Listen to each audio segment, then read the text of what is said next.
Alright, so I just got the intake manifold off, and this is the underside of it. Means this is the passenger side.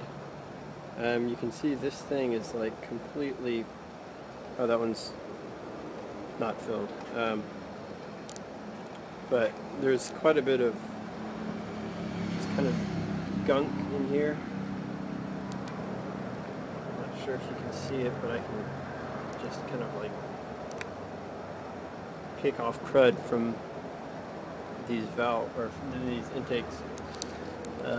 Inside everything looks a little bit oily, but no obvious real problems. Obviously the coolant is probably a little caked on, but other than that it's really not too bad. Everything's smooth, not very much pitting.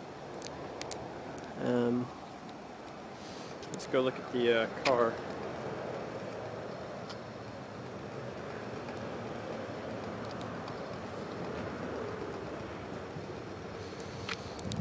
Alright,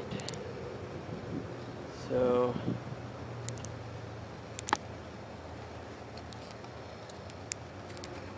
that's probably not good. If you look in the back over here, you can see that the coolant looks kind of clogged up as well.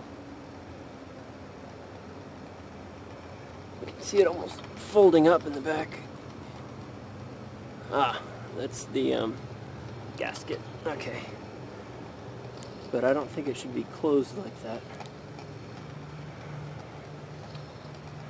I'll get back to you when I really understand what's going on. But there we have it.